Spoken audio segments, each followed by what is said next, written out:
one nation, under God, indivisible, with liberty and justice for all.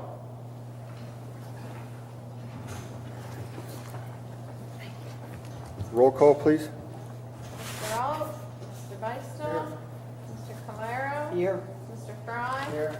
Mrs. Love, Mr. Polakowski, Mrs. Rhodes. Here. Mrs. Shipley, Mr. Benz. Here.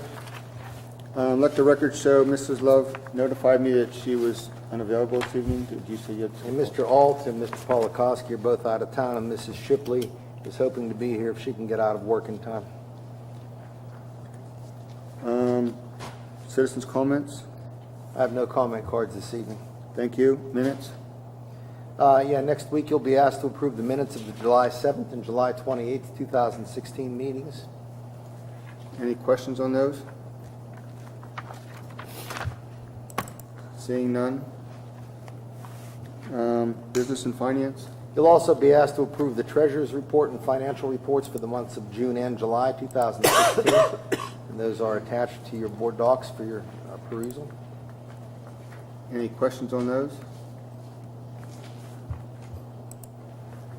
Seeing none. Old business facility study? Right. The facility study remains a matter of old business. There's no recommended action at this time. I was asked at the last meeting to prepare what some options might look like for a K-6 configuration on this campus and 7-12 at the high school, and also K-7 on this campus and 8-12 at the high school. So I've been working on that and hope to have it completed for you by next week. Questions? Just something that came up. I know Eccles, we paid for their report for us for the options. They gave us 4 options, but someone brought to my attention that when they had originally done all of their reports for the school and they had done all of the engineering studies, they had set that up as a K through 8. And that was not one of the options that they included in there. I have a online that they printed up at the time. It stated that the location for the middle school and elementary school, that all the engineering studies and everything, the facility was to be used for education K through 8. That's what they had originally designed it for. For this building. Mm-hmm. That was in their report.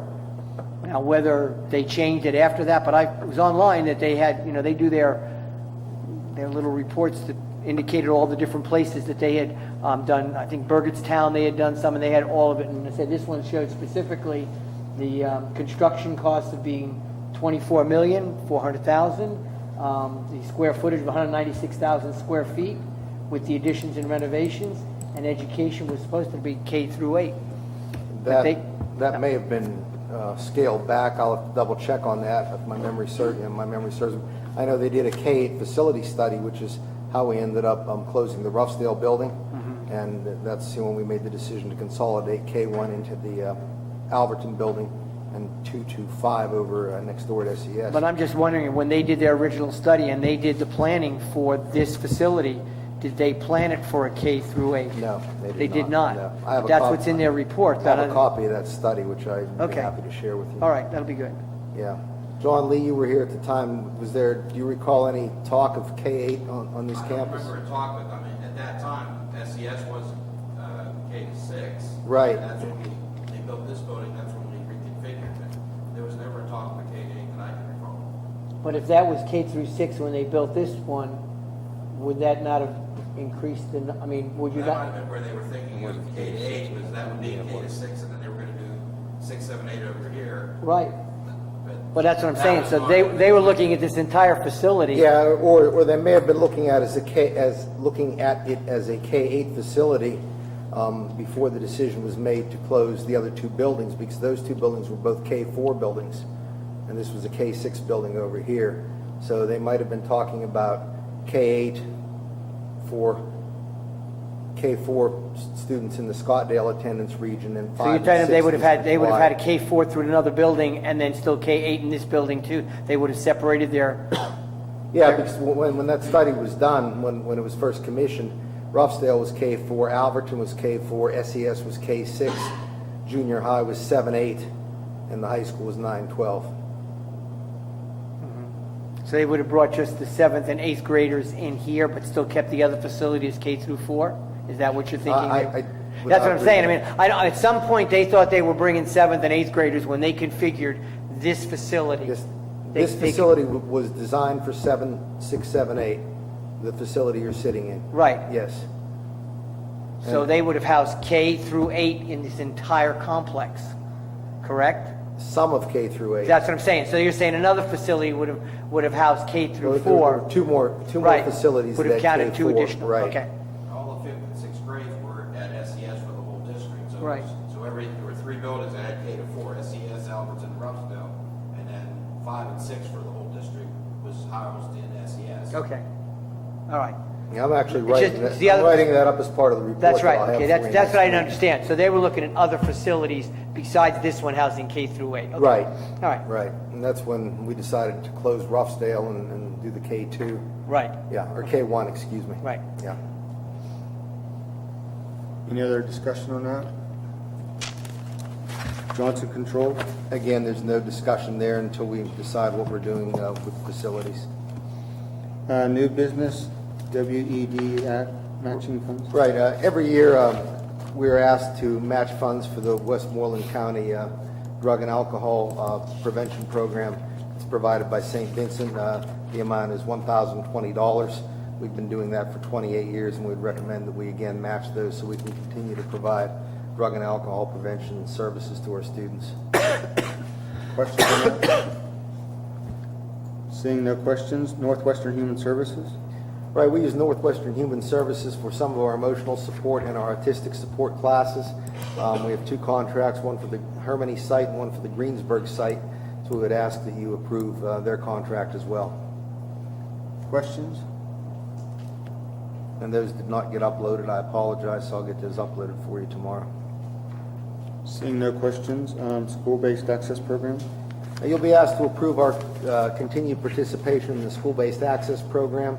There's a letter of agreement there. What the school-based access program does, it allows the school district to bill the Department of Human Services for services that are medically necessary that are provided to students who meet eligibility requirements, both in terms of disability and income. So that helps to offset some of our costs for speech, physical therapy, occupational therapy. We would ask that you approve our continued participation there. Seeing no questions, policy for service animals in the schools?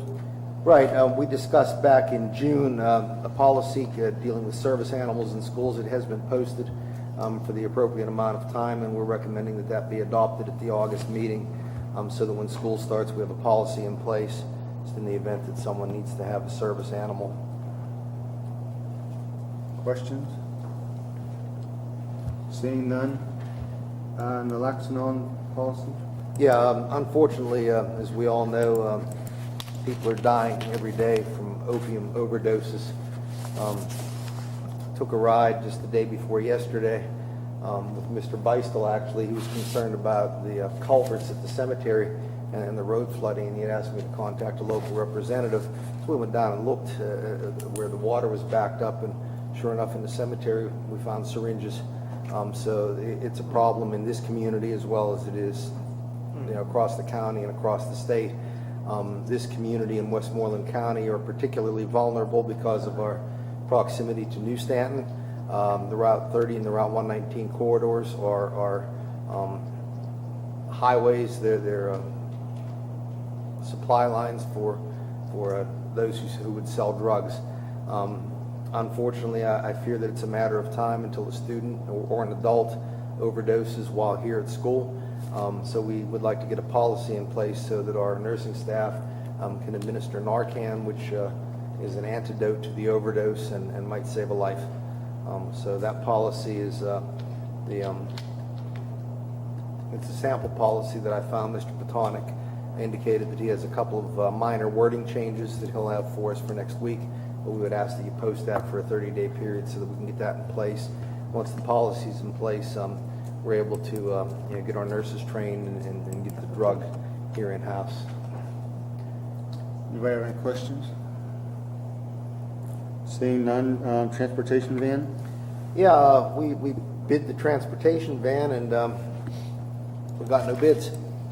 which was a surprise to all of us. We thought maybe that the profit margin wasn't high enough with only one van. My understanding is we now have two options available to us. We can either rebid it, or we can purchase it off a pre-bid state bid list. So I'd be interested in knowing your thoughts there, and then we'll ask for a motion next week to provide us direction on how you want us to proceed. So open that for discussion. And Jim, you were saying something about, you looked online, what did, Charlie and I are looking online with the either state or federal government broad cooperative purchasing agreements, and I got a couple sources looking for us to see if they can find us a van that meets our specifications. So I don't have anything specific to report tonight.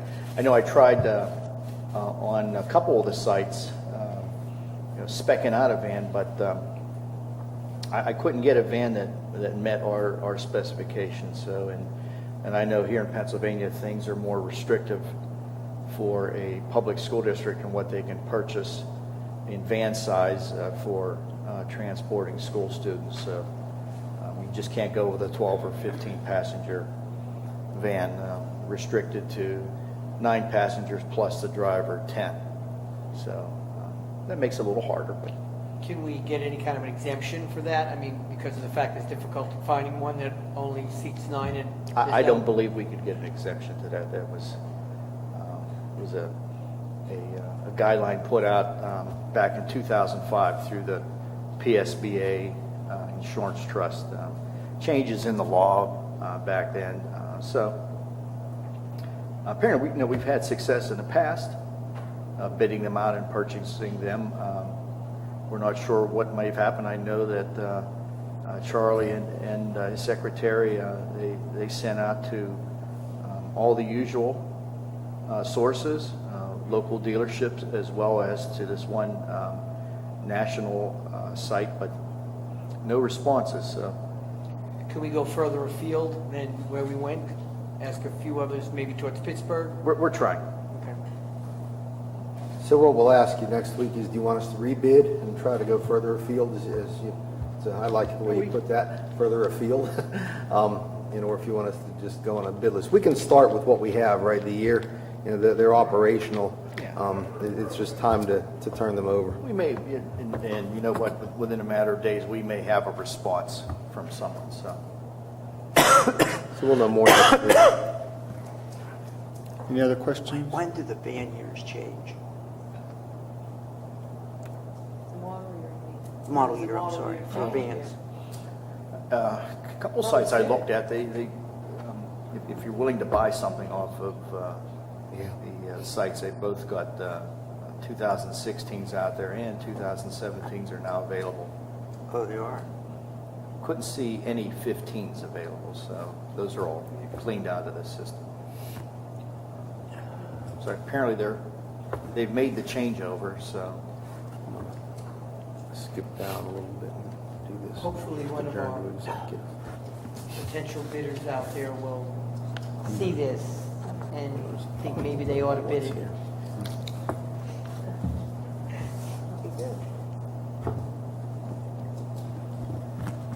Reports?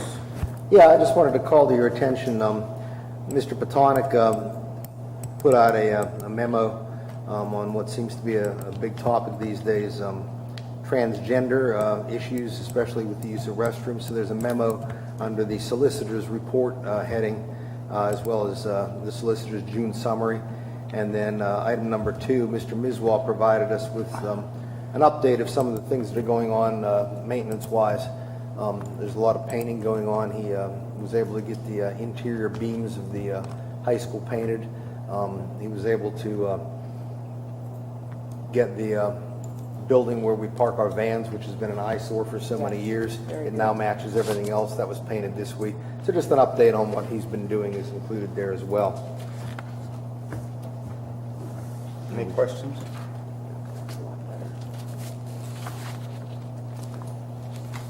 Citizens' comments? Any board members have anything before we adjourn to executive session. Need a motion to adjourn to executive session for personnel Litigation concerning unemployment compensation case. and also litigation for an employment compensation case. So moved. Motion by Mrs. Rhodes, second. Second? Second by Mr. Calero. All those in favor say aye. Aye. All those opposed? Motion passes 5-0. Our executive session this evening, folks, will be in the band room as opposed to the choral room, because the choral room has no seats right now, they're cleaning it. So we'll meet over here in the band room. Yeah. I couldn't hear my